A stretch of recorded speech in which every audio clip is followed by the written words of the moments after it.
Empat paslon yang mengikuti Pilkada Jawa Barat saling adu gagasan dan program terkait kesejahteraan petani, nelayan hingga kawasan aglomerasi pada debat ketiga yang digelar di Bogor Sabtu malam. Sementara itu, para pendukung yang datang tak henti-hentinya bersorak, memberikan semangat dan dukungan kepada paslon mereka. Debat ketiga yang merupakan debat terakhir Pilkada Jawa Barat digelar pada Sabtu malam di Gedung PMLI Kabupaten Bogor, Jawa Barat. Debat diikuti empat paslon, yaitu Acep Dadang Ruhiat dan gitalis Dwi Natarina, JJ Wiradinata, Ronald Surapraja, Ahmad Syaiku, Ilham Habibi, dan Deddy Mulyadi, Erwan Setiawan. Mereka saling adu program dan gagasan pada debat dengan tema besar Bumi Subur, Masyarakat Akur, Jawa Barat Makmur. Sementara itu, ratusan pendukung dan tim ses yang memenuhi ruangan tak henti-henti memberi dukungan dan semangat ke paslon yang berdebat.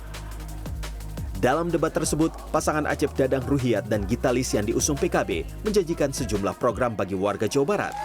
Di antaranya pemekaran wilayah maupun tambahan dana desa hingga ratusan juta rupiah per desa.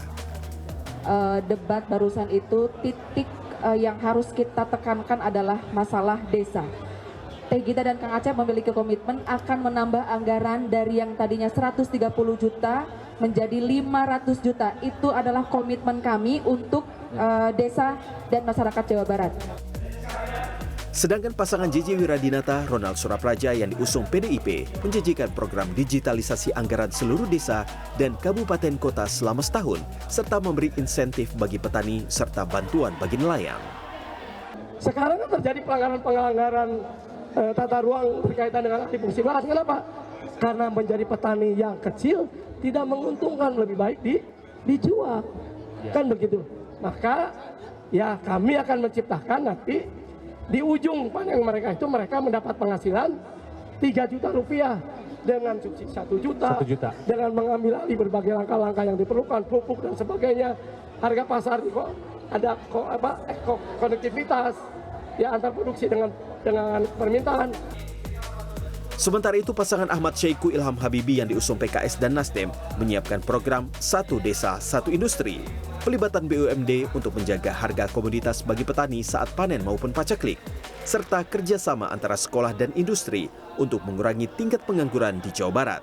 Jutaan orang, bukan hanya ribuan, dan itu adalah satu hal yang penting juga, sehingga juga pekerjaan yang kita temukan di pedesaan, apa itu pedesaan penuh dengan petani atau nelayan, mereka juga harus belajar itu yang terkait dengan teknologi, bagaimana mengoperasikan mesin, bagaimana merawatnya. Mereka akan mengumpulkan data untuk bisa memperbaiki produksinya. Mereka tidak bodoh, mereka hanya tidak terdidik. Rakyat kita tidak ada yang bodoh, tapi mereka tidak terdidik. Kita harus melatih mereka, harus mendidik mereka agar supaya kita bisa mengangkat mereka dari kemiskinan struktural yang mereka hadapi.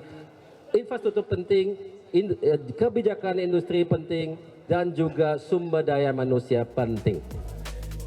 Sedangkan pasangan Deddy Mulyadi Erwan Setiawan yang diusung koalisi Gerindra, Golkar maupun PAN menjanjikan perbaikan infrastruktur, beragam jaminan asuransi bagi petani dan nelayan, serta masuknya pendidikan pertanian maupun kelautan di kurikulum SMK yang berlokasi di basis petani dan nelayan. Nah, kalau digitalisasi birokrasi, maka seluruh perangkat birokrasi digital, maka ada efisiensi anggaran sekitar 40%. 40% itu untuk apa? Layanan infrastruktur publik, pembangunan rumah rakyat miskin, layanan kesehatan, layanan pendidikan, kemudian jaminan hari tua untuk masyarakat. Ini yang harus dibangun dalam kerangka kita. Kenapa saya cerita ini? Saya punya pengalaman melakukan pengelolaan keuangan daerah kecil yang bernama Purwakarta dulu, itu bisa menganggarkan anggaran jalan itu melebihi kabupaten yang besar. Pilkada serentak di Indonesia akan dilaksanakan 27 November. Hampir 36 juta orang masuk DPT di Jawa Barat yang menjadikan sebagai provinsi dengan jumlah pemilih terbanyak di Indonesia. Edi Dwi, Lastonga Pebro, Bogor, Jawa Barat.